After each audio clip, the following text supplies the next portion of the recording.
तो ये 21 जनवरी की बात है। मैं अपने दोस्तों के साथ विंटर कार्निवल मनाने गया था। विंटर कार्निवल अगर तुम्हें नहीं पता तो जैसे हिमाचल के एरियाज में विंटर कार्निवल होता है। यहाँ बहुत सारे लोग आते हैं बाहर से भी घूमने के लिए और यहाँ बहुत सारे कल्चरल इवेंट्स होते हैं। जो विंटर कार्निवल है ये शिमला में होता है और एक होता है ये मनाली में, ठीक है। तो मेरा घर जैसे कुल्लू में है तो फिर मैं मनाली गया था विंटर कार्निवल देखने और बहुत सारे फंक्शन अटेंड करता हूँ, बहुत मजे करता हूँ। वहाँ जाके मैं बढ़िया खाता पीता हूँ और अपने दोस्तों के साथ इंजॉय करता हूँ और मैं शाम को 7-8 बजे वापस आ जाता हूँ। और उसी दिन रात को क्या होता है, तीन बंदे जो दोस्त थे आपस में, ठीक है, तीनों मनाली गए थे। वो तीनों दारू पी रहे थे और साथ में बैठे हुए थे और वो मनाली के पीछे जो मतलब मेन स्टेज था ना जहाँ पे फंक्शन हो रहे थे, जितने हजारों लोग थे वहां पे, उन हजारों लोगों के बीच में स्टेज के पीछे वो लोग बैठ के दारू पी रहे थे और वहां पे उनका थोड़ा सा झगड़ा हो गया। उनके बीच में काफी देर तक झगड़ा होता है और वहां पे पुलिस भी थी। वहां पे लेडीज कांस्टेबल थी, जेंट कोई पुलिस था ही नहीं। और वहां लेडीज पुलिस से उन्होंने उनको रोका तक नहीं। धीरे धीरे झगड़ा बढ़ता गया उनका। जिस बंदे की गर्लफ्रेंड के बारे में वो गलत बोल रहे थे उस बंदे ने दारू की बोतल उस बंदे के सर में फाड़ दी जो उसकी गर्लफ्रेंड के बारे में गलत बोल रहा था। और वही दारू की बोतल उठाई उसने और 3 बार उसके गले में मारी, 3-4 बार गले में मारी कंटिन्यूअसली, पुलिस के सामने होते हुए, इतने सारे लोगों के सामने होते हुए। टूरिस्ट आए थे वहां बहुत सारे। वहाँ पे लोकल लोग नहीं थे, नहीं तो वो रोक लेते, पर ये टूरिस्ट पता नहीं बाहर से आए हुए फट्टू कैसे थे, पता नहीं अजीब जैसे, कुछ किया ही नहीं उन्होंने। और उसके बाद वो बंदे को उसने मार दिया और वो बाकी वो दोनों बंदे वहां से आराम से चलते हुए गए, भागे भी नहीं वो लोग डर के। अगर तुम्हारे को मेरी बात पे भरोसा नहीं तो सर्च कर लो तुम लोग, मनाली मर्डर केस अभी आ जाएगा तुम्हारे को। बस 21 तारीख को हुआ ये कांड और बेचारा बंदा जो मरा वो था 20 साल का बंदा था, दक्ष ठाकुर, मतलब मेरी एज का बंदा था, बच्चा ही था अभी। एक और सिमिलर केस मैं तुम्हारे को बताता हूँ। अभी 2 महीने पहले सीन क्या हुआ कि मनाली में 3 लोग गए थे, एक लड़की थी और 2 बंदे थे, ठीक है। और वो लड़की थी 19-20 साल की। उसका नाम था प्रिसिलिया चिनॉक्स। तुम में से शायद कोई अगर हिमाचल का हो तो उसको केस पता होगा। और वो तीनों मनाली के एक होटल में बैठे थे और वो तीनों चिट्टा ले रहे थे, चिट्टा मतलब हीरोइन। और वो लड़की ड्रग ओवरडोज की वजह से मर जाती है और वो लोग जाके उसकी लाश को आगे मतलब नदी के पास में फेंक देते हैं। अभी अक्टूबर नवंबर पिछले साल की बात है। मेरे ही मतलब जहाँ मैं रहता हूँ उसके विद इन 2 किलोमीटर के एरिया में बेसिकली हुआ क्या था, 3-4 दोस्त थे, वो लोग खेल रहे थे स्नूकर। स्नूकर तुम्हारे को पता होगा स्नूकर कैसे खेलते हैं। तो वो लोग स्नूकर खेले थे और उन्होंने स्नूकर पे सट्टा लगाया हुआ था, 500-500 का सट्टा लगाया था। और एक बंदा था जो सट्टा हार गया था और उसको 500 रुपए देने पड़ गए थे। उनके बीच में इसी बात को लेकर झगड़ा हो जाता है और झगड़ा उनके बीच में धीरे धीरे इतना बढ़ता है कि वो दूसरा बंदा जो था वो उस पहले बंदे को जान से ही मार देता है। वो चीज़ तो सीसीटीवी कैमरे में रिकॉर्ड तक होती है, उसकी रिकॉर्डिंग तक थी मेरे पास। वो तो मैं अभी यहाँ तुम्हारे को दिखा नहीं सकता वरना ये बैन हो जाएगा पूरे चैनल। तो गाइज अब इन सारी चीज़ों से मैं क्या बताना चाहता हूँ कि जो ये जो नशे है ना ये भाई बहुत ही खतरनाक चीज़ है। मैंने तुम्हारे को अभी जितने भी पास में जितनी भी चीज़ें बताई ये सारी चीज़ें नशे की वजह से हुई थी। जो मनाली में मर्डर केस हुआ उसने दोस्त ने एक दूसरे दोस्त को मार दिया गर्लफ्रेंड के चक्कर में, वो भी उन्होंने दारू पी हुई थी तब। अब मैं तुम्हारे को एक और केस बताता पिछले साल, मतलब मेरा भाई है, ये कज़न भाई, इसकी तुमने देखी होगी फोटो, मैं कई बार वीडियो में उसको लाता भी हूँ, ठीक है। तो ये बेसिकली अपने दोस्त के साथ बाइक में जा रहा था और उनका हो जाता है गंदा वाला एक्सीडेंट, मेरे भाई की पीठ में लग जाती है। और जब डॉक्टर को दिखाता है ना तो डॉक्टर उसको बताता है कि भाई तू पैरालाइज होते होते बचा। अगर उसके मतलब पीठ की रीढ़ की हड्डी से थोड़ा जैसा रह गया था, मतलब उसकी रीढ़ की हड्डी काफी छिल गई थी, ठीक है, बाइक से गिर के। अगर थोड़ी सी और छिल गई होती, थोड़ी सी और उसके बीच में लग जाती पीठ पे, तो मेरा भाई जिंदगी भर के लिए पैरालाइज हो जाता। जिंदगी भर के लिए पैरालाइज, समझ रहे हो तुम, मतलब वो जिंदगी भर कभी चल भी नहीं पाता। और मजे की बात पता क्या है, मेरा भाई उस टाइम बाइक चला भी नहीं रहा था, वो बाइक के पीछे बैठा हुआ था। और जो मेरे भाई का दोस्त बाइक चला रहा था उसने दारू पी हुई थी। और मेरे भाई ने उसको कई बार बोला भाई आराम से चला, आराम से चला, आराम से चला, पर वो फिर भी वो और तेज चलाता गया क्योंकि उसने दारू पी हुई थी।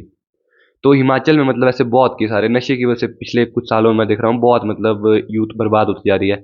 सारे बंदे नशे करने लग रहे हैं। अब मैं देख रहा हूँ कई सारे जो मेरे जूनियर थे, मतलब मेरे से 3-3 4-4 साल छोटे बच्चे जो अभी 15-16 साल के, वो लोग आजकल माल मूल पीते हैं। हिमाचल में माल का कल्चर बहुत बढ़ गया है। माल मतलब मैरिजुआना, भंग, उसको मिक्स करते हैं सिगरेट या बीड़ी में, उसके बाद उसको पीते हैं पेपर के साथ। ठीक है, मेरे साथ बचपन से पढ़े हो तो लगभग अब सारे नशे नुशे करने लग गए हैं।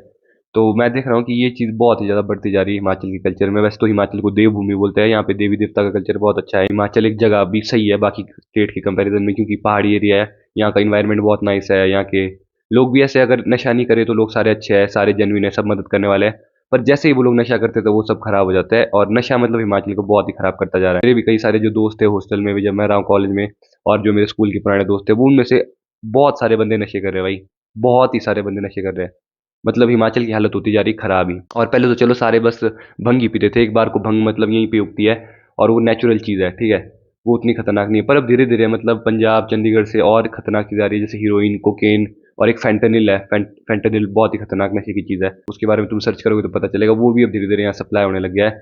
तो अब धीरे धीरे यहाँ चिटेरी बंदे भी बहुत होते जा रहे हैं। तो इस वजह से यहाँ जो नशे करने वाले लोग हैं उनका माइंडसेट ऐसा रहता है ना कि जब तक तो वो अपने पैसों से नशे कर रहे हैं ठीक है वो करेंगे, पर जैसे ही उनके वहाँ पैसे खत्म होना स्टार्ट होते हैं ना, फिर वो लोग आ जाते हैं चोरी पे। फिर वो अपने घर वालों से लड़ाई करते हैं, घर वालों को मारते हैं या कुछ भी करते हैं, बस उनको पैसे चाहिए।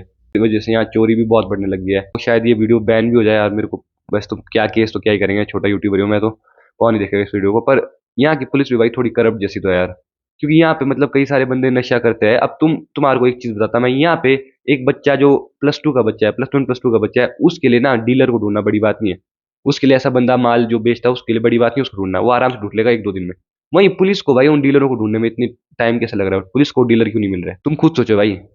एक +1 +2 का छोटा बच्चा 15 16 साल का, वो एक दिन में माल बेचने वाले बंदे को ढूंढ सकता है, पर पुलिस वाले नहीं ढूंढ पा रहे यहाँ पे।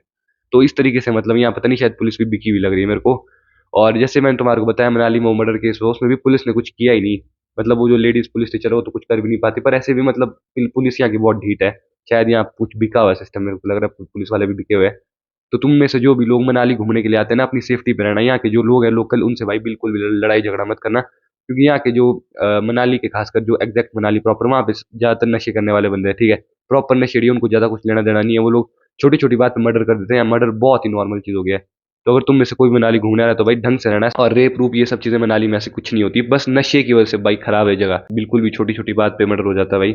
इसलिए अपनी सेफ्टी पे रहना, किसी से भी कोई झगड़ा झुगड़ा मत करना यहाँ पे आके। यहाँ की हालत थोड़ी खराब है। जैसे मैं खुद भी कुल्लू से ही हूँ, अब एग्जैक्टली तो मैं तुम्हारे को नहीं बता सकता मैं कहाँ हूँ, पर मतलब मनाली के आसपास ही है मेरा घर। तो फिर इस वजह से मैं भी देख रहा हूँ, मतलब बंदे बहुत क्रेजी हो गए यहाँ पे।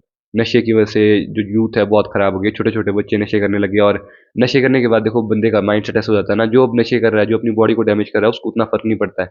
मतलब वो छोटी छोटी बात पे गुस्सा हो गया, कोई भी स्टेप लेने के लिए तैयार हो जाएगा। मर्डर होना बहुत ईजी हो गया यहाँ पे, मतलब लॉ एंड ऑर्डर खराब हो गया काफी ज्यादा। ये मर्डर तो बहुत हाईलाइट हो गया क्योंकि ये कार्निवल में बीचों बीच हो गया भाई, स्टेज के पीछे ही हो गया सीन।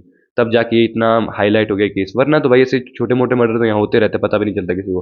तुम में से कोई भी अगर टीनेजर इस वीडियो को देख रहा है ना, तो भाई नशे तुम बिल्कुल भी मत करना। बेसिकली होता क्या है, अभी हमारी उम्र ऐसी है कि हम अभी जैसे हमारे को जो नशे करने वाले बंदे हैं वो कूल लगते हैं। हम में से कोई भी बंदा नशे इसलिए स्टार्ट नहीं करता कि उसको नशे करके मजे करने होते हैं। क्योंकि जब पहली बार किसी ने भी, तुम में से कोई बंदा नशा करता होगा, तो पहली बार जब तुमने बीड़ी सिगरेट दारू पी होगी, तुम्हारे को कभी भी मजा नहीं आया होगा। मैंने खुद ने पी है भाई, ऐसी बात नहीं कि मैंने नहीं पी है। मैं सब कुछ पी के बैठा हूँ, मैंने ट्राई किया हर चीज़, पर मैंने ज़्यादा एक्सट्रीम नहीं पिया किसी को भी। मतलब मेरे को आदत नहीं लगी, मैंने थोड़ा थोड़ा ट्राई किया भाई, बिल्कुल भी मजा नहीं आता तुम्हारे को। तुम पहली बार बीड़ी पियो सिगरेट पियो, तुम्हारे गले में लगेगी, अजीब ही धुआं लगता है। तुम दारू पियो, इतनी कड़वी घटिया लगती है। पर उसके बाद भी तुम उसको टॉलरेट करते हो, तुम लिटरली भाई उस सड़ी हुई चीज को, उस दर्द को टॉलरेट करते हो ताकि तुम और बर्बाद हो सको। तुम्हारे को कभी भी भाई नशे नहीं करने चाहिए। अगर कोई टीनेजर इस वीडियो को देख रहा है भाई, कभी भी नशे ट्राई मत करना, ये चीजें बहुत ही खतरनाक है। क्योंकि इसमें जब तुम एक बार अंदर चले जाओ ना, फिर उसके बाद निकलना बहुत मुश्किल होता है। अब जैसे मेरे कई सारे दोस्त हैं जिनको अब सिगरेट पीने की आदत लगी है, माल मूल पीने की आदत लगी है, तो मैं बोलता हूँ भाई छोड़ दे, क्या है अभी, अच्छी चीज नहीं है। और अब वो लोग छोड़ना भी चाहते हैं, पर वो लोग अब चाह के भी नहीं छोड़ पा रहे। अब उनके लिए मतलब वो चीज़ ऐसी हो गई है कि मतलब जैसे मेरे लिए हो गया कि मैं फ़ोन के बिना नहीं रह पाता हूँ, वो लोग नशे के बिना नहीं रह पाते हैं। तो ये हालत हो जाती है भाई नशे से। बाद में तुम चाह के भी नहीं छोड़ पाओगे। तब एक बंदा तो रोने लग गया, वो मतलब दुखी था क्योंकि उसके घर में हालत भी खराब थी काफ़ी, उसके साथ नेगेटिव चीज़ें हो रही थी, उसकी गर्लफ्रेंड ने भी उसको छोड़ दिया था। प्लस वो नशे नहीं छोड़ पा रहा था। तो भाई इसलिए नशे भाई बहुत ही खतरनाक चीज़ है। हिमाचल में भाई बहुत नशे बढ़ रहे हैं, और अब हिमाचल का हाल भी धीरे-धीरे पंजाब की तरह होता जा रहा है। तो ये वीडियो को मतलब शेयर कर दो, अगर तुम्हारा कोई दोस्त ऐसे नशे करने लग गया, थोड़ी अवेयरनेस स्प्रेड कर देना। और मैं हिमाचल से हूँ, तो मैं चाहता हूँ कि हिमाचल इंप्रूव करे, क्योंकि यही देवभूमि है मेरे लिए, और मैं चाहता हूँ कि यहाँ के लोग अच्छे से रहे।